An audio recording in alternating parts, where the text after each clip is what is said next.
now we go to Ralph Nader, who weighs in on this as well, and put up this tweet from Ralph Nader. Once again, government socialism bails out reckless capitalist banks with GOP and Democratic Party support. So far, 3 capitalist banks saved and counting. Together, regulation needed from Congress to control large bankers' greed.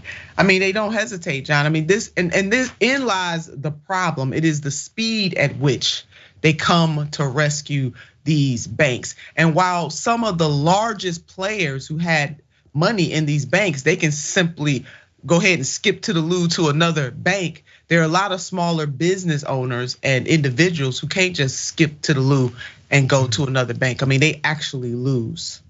Yeah, 100%. And look, I think that there are sometimes cases in which people oversimplify some of the differences between the parties and imply that they're exactly the same. But this is a great example of how they are basically indistinguishable. Oh, yeah. And durably over time, they will both jump with basically no questions to the defense of these banks now in the same exact way that they did, a decade and a half ago. And what's amazing along the way is right-wingers have been trying to pitch themselves as populists over the past few years, and in particular populists who are against some sort of vaguely defined, shadowy, amorphous elite or deep state. Like, if that exists and if that's something that needs to be stopped, this is obviously an instance in which the interests of that elite are being served. And yet, like, are regular right wingers angry about this? Do they think it's not weird that all of this money is going to be shipped out the door with basically no conversation whatsoever? And in this particular case, one of the banks with S.V.B, they were initially, when they were talking about it falling apart, they tried to tie it into like woke corporate governance and all. So like they were holding it up as this is uniquely a bank that failed because of how woke it went. And yet they're dishing out money to save it and to save people that invested in it, again, with very little conversation. And so what should generate cognitive dissonance in all the right wingers who were sort of cheering along these attacks against that bank over the past few weeks, suddenly they move on. They don't care. They don't find this to be particularly weird. And why would they? If neither the Democrats or the Republicans are focusing on it, and when Fox and MSNBC and CNN are again doing the bidding of these people, they're not even gonna hear that this is a conversation that we could be having.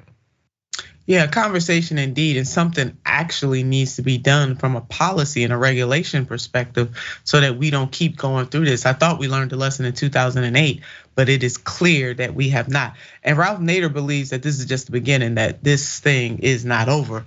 He further writes, or check out, this headline: reckless capitalist banks rescued by government socialism. Again, the financial system gets another bailout. And then he further writes, once again, government socialism, ultimately backed by taxpayers, is saving reckless mid-sized banks and their depositors. Silicon Valley Bank and Signature Bank in New York greedily mismanaged their risk levels and had to be closed down. The Federal Deposit Insurance Corporation, FDIC, in return to avoid a bank panic and a run on other mid-sized banks, went over its $250,000 insurance cap per account and guaranteed all deposits, no matter how large, which are owned by the rich and corporations in those banks. Now you need to underline that, bold that, and underscore that. Mr. Nader goes on to write, permitting such imprudent risk-taking flows directly from Trump-GOP Congressional weakening of regulations in 2018, which was supported by dozens of Democrats, as John laid out. This was a bipartisan thing here, led by bank toady Senator Mark Warren, Democrat from Virginia.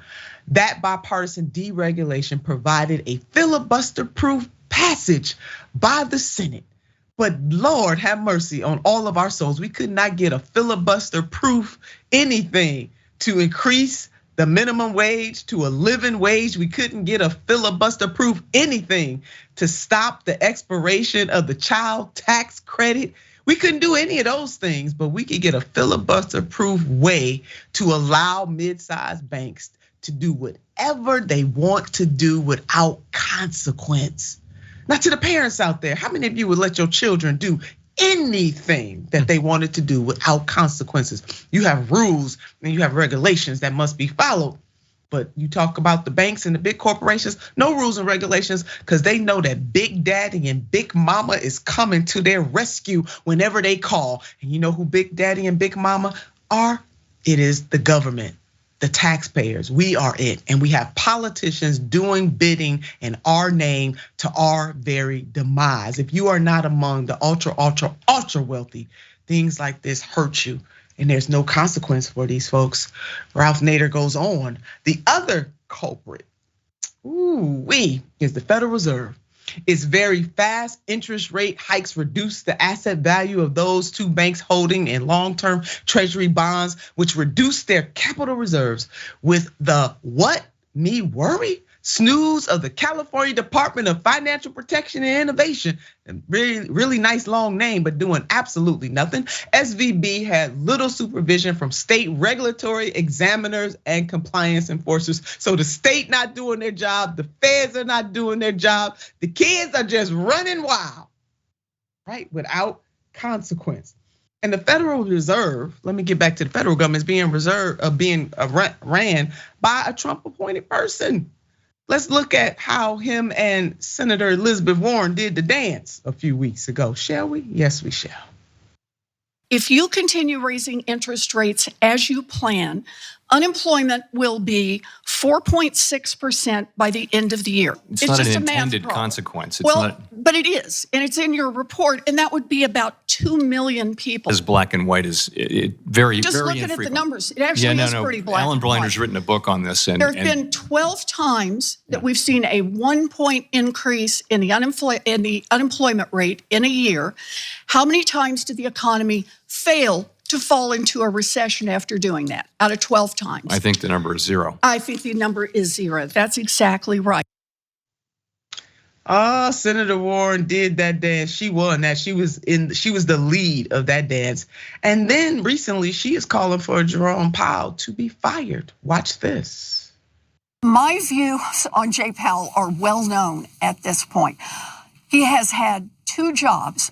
One is to deal with monetary policy. One is to deal with regulation. He has failed at both. Right. Would you advise President Biden to replace him? Look, I don't think he should be chairman of the Federal Reserve. Well, Senator Warren was crystal clear about how she feels about Mr. Powell. And the designated watcher was not watching, so much so that insiders knew about the troubles that these banks were having, and they decided they were gonna get out right before the bottom totally fell out. Ralph Nader goes on to say, actually, big depositors sniffed the shakiness of these 2 banks and acted ahead of the regulatory cops with mass withdrawals that sealed the fate of S.V.B. Imagine S.V.B. was giving out bonuses hours before its collapse. For this cluelessness, the bank's CEO, Gregory Becker, took home about $11 million in pay last year. Put John up next to me. You know what, John? It must be mighty nice, and I mean this, mighty nice, to be able to fail your ass up the chain and walk away with $11 million when you have failed. I don't know of any everyday worker in this country that could fail up and not lose their job, less known walk away with a bonus. It's truly amazing. I don't, as a person who's ever made $11 million in a year, I don't fully understand it. I would like to experience it just so I know what it's like for opportunities. Yeah, exactly. I just want to be able to comment on it with some real world experience. But no, it's amazing. Like, we were raised on fantasies of like, with great power comes great responsibility. No, not really, not generally.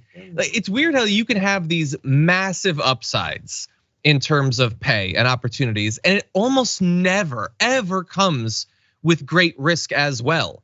Even to something amorphous and illusory like reputation. Generally, we were reminded of that with the the 20-year anniversary of the Iraq War. Like, all these people had these big platforms that were calling for the war, got it totally wrong, didn't really hurt any of them. And when it comes to the pay, like, if you're gonna be given on the upside, if it works out 10, 20, $100 million in a year, if you fail, how is that not the end of your career? But which, by the way, you'd be fine afterward because you made so much money, you never need to work again anyway. But that's generally never how it works, and it is so goddamn frustrating. It is. Yet meanwhile, workers who are trying to unionize, get harassed, get fired. You have a Congress, especially the 117th Congress, when Democrats had all the power, because we know how the Republicans are rolling. They faux populists. They really don't care about workers and their rights and their ability to be able to collect bargaining. But in the 117th Congress, we really did have an opportunity, should have passed the PRO Act. But no, that doesn't happen. So everyday people who are really making this country run, they get trampled upon. And people like this dude, he gets to fell up and he gets a bonus of $11 million. I'm with John. I want to be able to talk about this from real world experience. Hello, somebody. Yes, we do want to do that. Now, Mr. Nader does predict that the roller coaster ride of foolishness and mayhem, to quote Amy Villella, is not over, unfortunately. Let's put this up, team. Finally, all those brilliant economists, and he's not talking about Dr. Robert Reich or Dr. Stephanie Kelton. They are brilliant economists, or Dr. Derek Hamilton. They're not talking about them, they're talking about these other economists. Finally, all those brilliant economists at the Federal Reserve surely must know that when mid-sized banks lose almost 20% of the value of their 10-year treasuries due to the very fast interest rate hikes by Jerome Powell's Fed, trouble is on the horizon. Why didn't they anticipate this outcome and do some foreseeing and forestalling?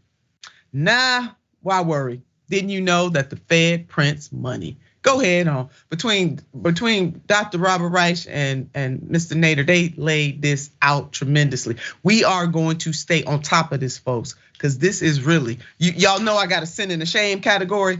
This goes into the sin and the shame category.